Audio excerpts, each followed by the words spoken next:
Grian, what the heck is going on? Help! What is happening here? I've fished too much, Ren. You broke the game. Help me, Ren. What do I do? I don't know, This Ren. is insane. What is going on here? I'm fishing, Ren. I can see that.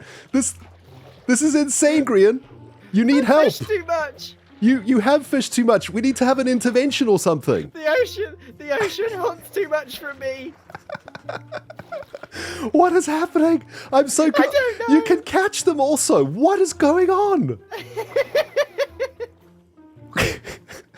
Grian, seriously, as a longtime friend, I think it's time you put the rod down. This is getting serious. I'm nearly at 5,000 fish. And no mending? No mending. No, you can't be serious. But I'm telling you, it's the next book, man. It's the next book. How have you done this? This is black magic. I'm telling you, it's as simple as I logged in, and they're just there. I'm speechless. I don't know what to say. This is some crazy modded Minecraft stuff going on here, bro. What the heck? And you're catching multiple at a time also. No. Only one of them is real, which makes it even harder to fish. This is a nightmare. This one in the middle. This is an actual nightmare. I feel like I'm in a fever dream.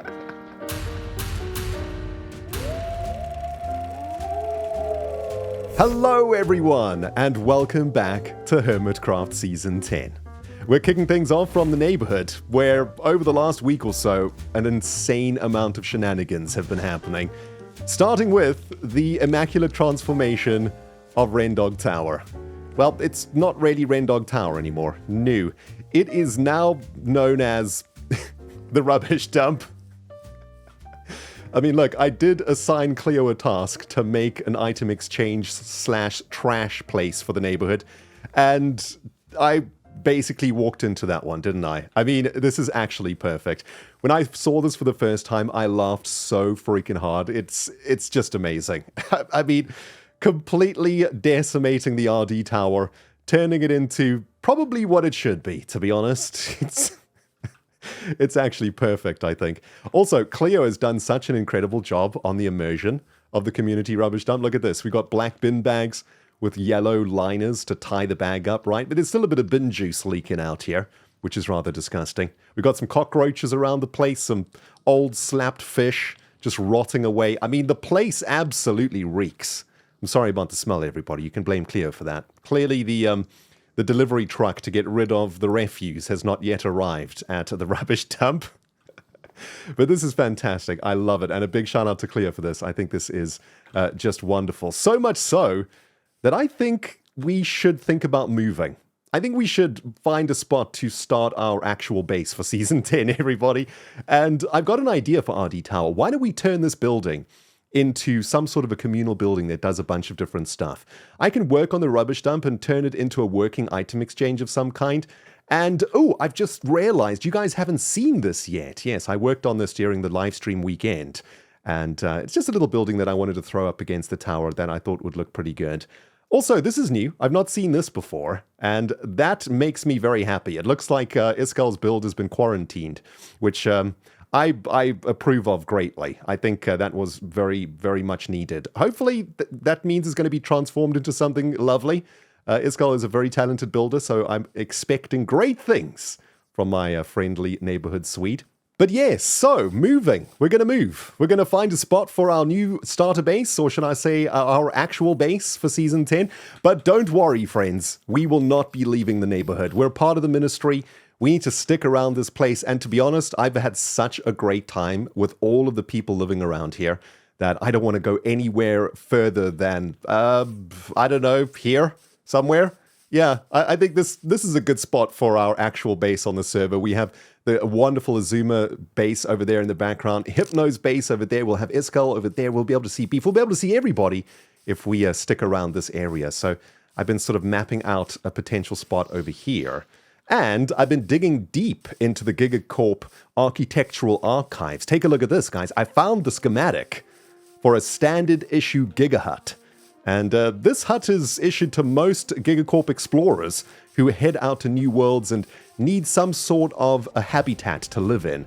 And this habitat can provide all sorts of essential living requirements for any GigaCorp Gigaverse explorer. And so we shall be constructing the GigaHut as our starter base, I suppose, in Season 10, and we shall be evolving it into a massive GigaCorp base of some kind. That is the plan, but we can't talk about that today because there's so much more to talk about, friends. Take a look at this. The ministers of the Ministry of Ministers have been exceptionally busy. The Minister of Maps, Vintage Beef, has completed the map of the neighborhood. Isn't it amazing? It is so spectacular seeing our neighborhood on the map. Also like to point out, as Falsey has already pointed out, that her island is basically Australia upside down, which is wonderful. But this gives us a really great view of where we're living, right? There is the rubbish dump over there. And there's Iskal and Stress and Cleo and False and Beef. XP's down here. Corrales is over there. Hypno's over there, and Izuma is over there, and Jevon is even on the map too. So that is fantastic. Golden stars for the wonderful Vintage Beef all around. Amazing job. Of course, though, right? I mean, you know, Canadians, they always go the extra mile, don't they? You know, what can you say? Canada's the best. So, excellent work by Beef. Now, there's been other ministerial work around here too. The Minister of Hell has done his job too. A for effort, F for style. But you know what? His task was to make the Nether portal. It is made, and it is... I mean, it's a Nether portal, you know? It's a Nether portal. It does what it says on the tin. So, good job, Iskal. Great work. Stress has been working really, really hard here on the farm. I believe that underground, there is a whole pumpkin farm and stuff also brewing down here. An automatic pumpkin thing. You need to go watch Stress's videos to catch up on the Ministry of Food. She's doing a great job. And of course, the Ministry of Transport, False Symmetry, has been working hard on mapping out a potential route for the roads. And on her live stream this weekend, during the live stream weekend, she started to map out the roads for the neighborhood. And they go in a sort of circle all the way around, connecting everybody's bases via roads.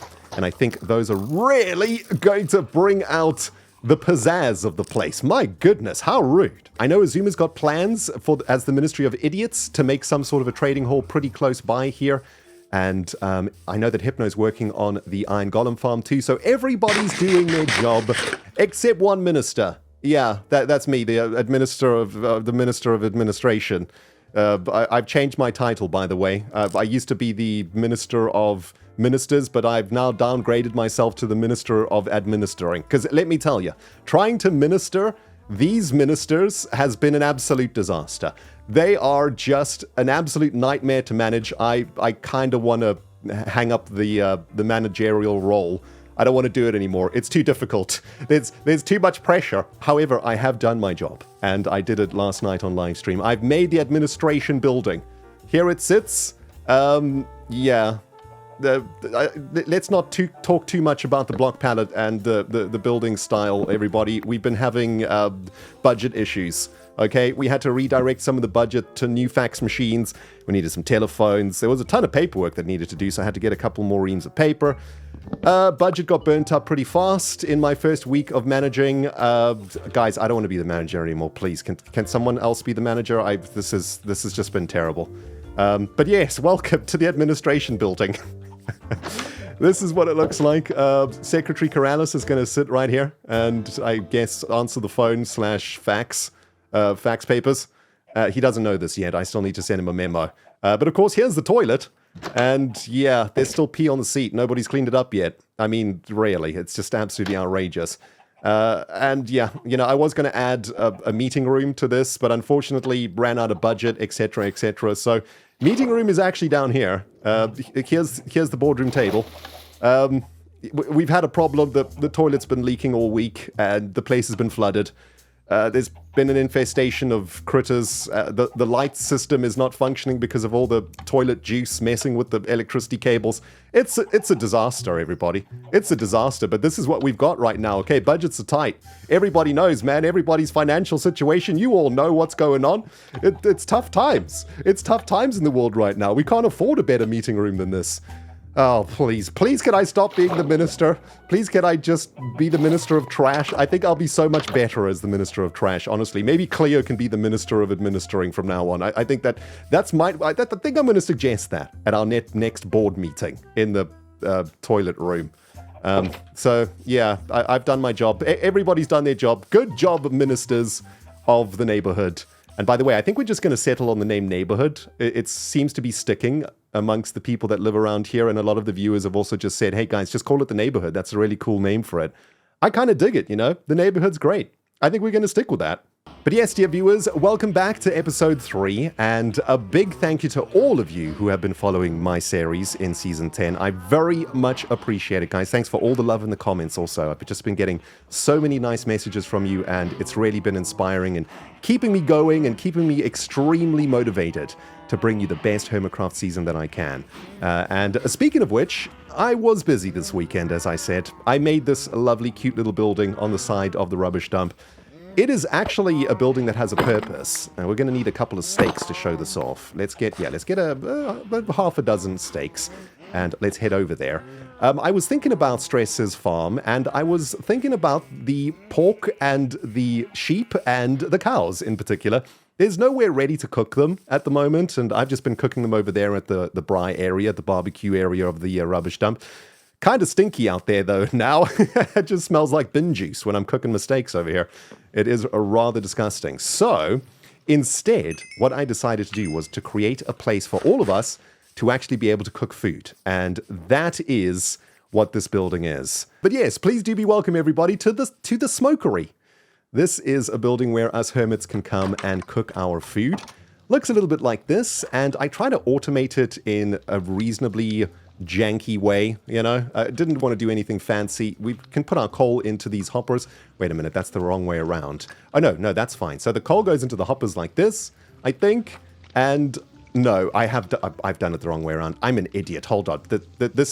Hold on. Take 2. Okay, guys, you saw nothing. Just professional Minecraft video production at its highest degree. We stick the coal into the smokers like this, and we stick the beef into the hoppers like this. And thus, they will be cooked very quickly and delivered into the barrels over here.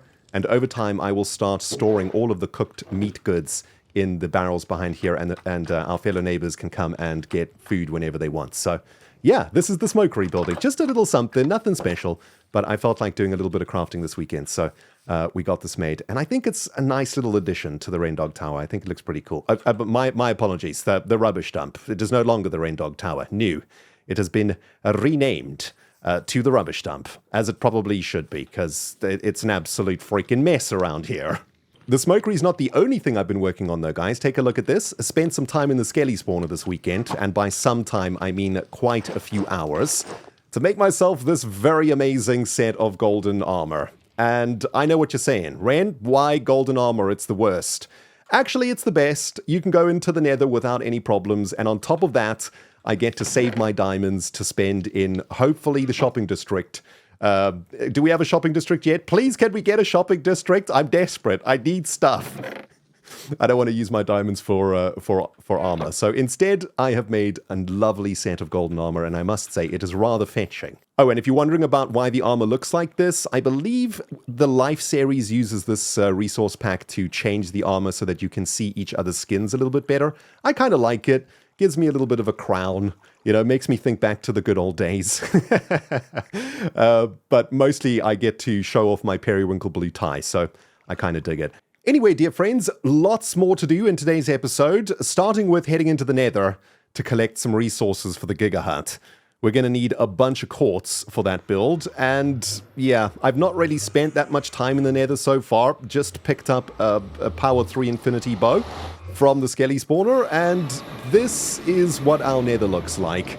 I know that a lot of you guys have probably seen it already. It's actually much better than last season's Nether, which was in a massive basalt delta, but this one's relatively peaceful, and from what I can tell, fairly well mapped out already. A lot of the hermits have been in here so far already in the season, which is great, and I see quite a bit of quartz around the place.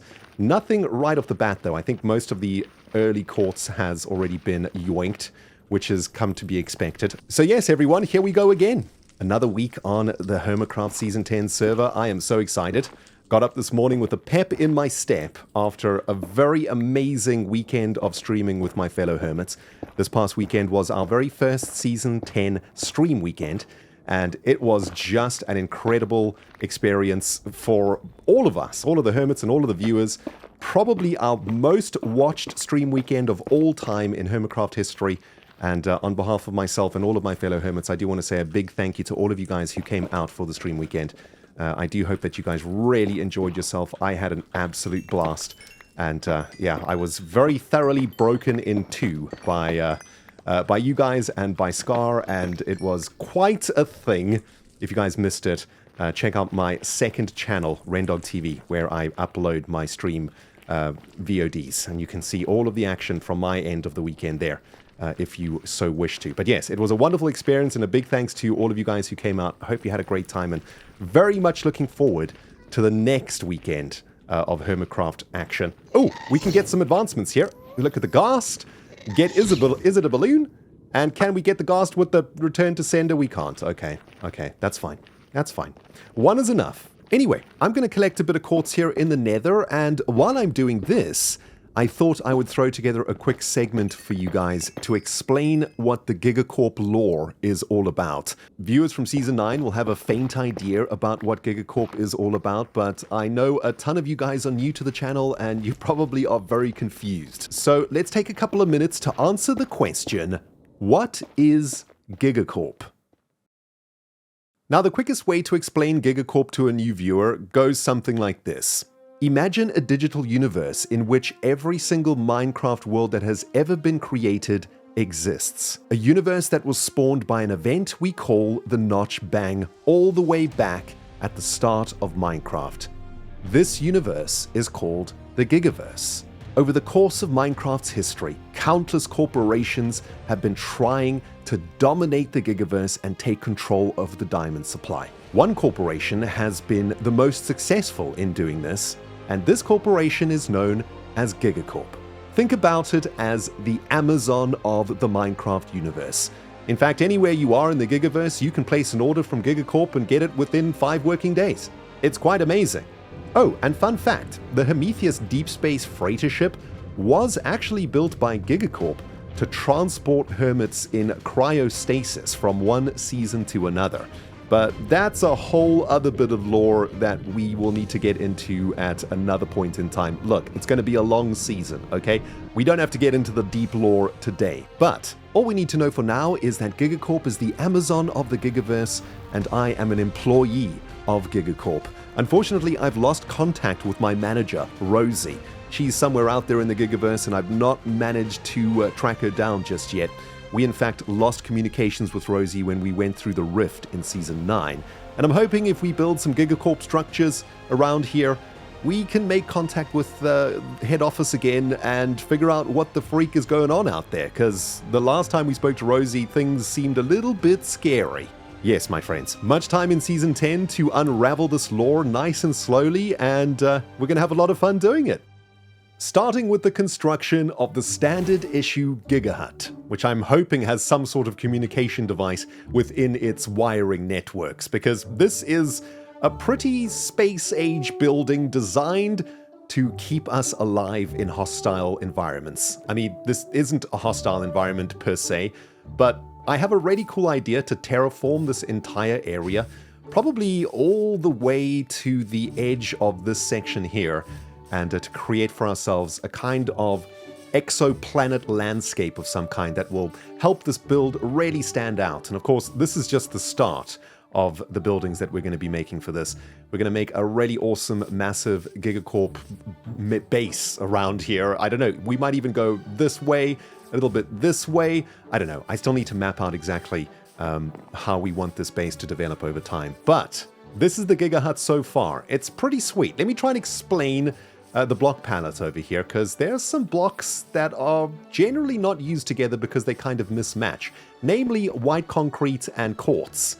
Both are supposed to be white, but of course when you put them next to each other, the white concrete looks more blue or more gray, and I've always wanted to find a way to make these two blocks work together, and I think it kind of works in this build when you use your imagination a bit, okay? So imagine that the GIGAHUT is made out of white painted metal plates. And over time, these plates start to rust and the paint starts to break away. And of course, because we are in a hostile environment on some planet somewhere, these plates sometimes need to be replaced. So the white concrete blocks are replacements for the steel plates that have sort of rusted and decayed a little bit. So these are the freshest plates that have been added to the structure, and these are the older plates. And yeah, I think that kind of makes sense. You know, when we have the textures inside of the quartz blocks, I see this as sort of cabling and wiring that has been painted over. And if we just spend a bit of time using our imagination, it starts to come together quite nicely, I think. As far as the block palette goes, I've got a pretty basic block palette over here to start with. We're going to be using the GIGACORP colors, which is gray, brown, light blue, and orange, and of course white as the main backdrop color. And over time, our entire base will be done in this block palette, and this entire area is going to become one massive GIGACORP facility of some kind, with everything that your mind could desire, starting with the vitals, somewhere to live, and next up I want to make storage, but more on that in the coming episodes. Next episode, though, I want to work on a door for this, and I want to make it a really awesome redstone door. I want it to go bzzzoop when it opens, and when you go in, it goes bzzzoop, and, you know, the air gets purified and whatnot, and within the center of our GIGAHUT, we will have all the vital things that we require to be able to exist in a harsh planet of some kind. And yeah, this is where we've got to so far. I think it's looking pretty awesome. I do want to get this video edited and out to you guys today, though, so I think I'm going to stop work on this for now, and we will finish it off in the next episode. I've still got some really great ideas to make this thing come to life. And yeah, just want to say a big shout out to Sanastratus, who did that incredibly awesome blueprint sketch that you guys saw earlier on in the video. Absolutely sweet, and I'm looking forward to doing a little bit more of that sort of art during Season 10, just to try and help bring the lore to life a little bit more. And yeah, this is looking great. So, we've officially moved everyone from the rubbish dump to the standard issue GIGAHUT habitat. And I am super excited about expanding this base and making the whole vision that I have in my brain come to life. I don't know if you guys have got any idea what I'm talking about today. I'm going to do my best to bring it to life for you all, and I do hope you come on this very lore-infested journey. Speaking of which, we need to go get the Genesis block from 000. We're going to have to do that next episode. Dang it, I was supposed to do it in this episode. I completely forgot. Okay, I need to go edit. Guys, thank you for watching, and we will smell you and the rubbish dump in the next episode.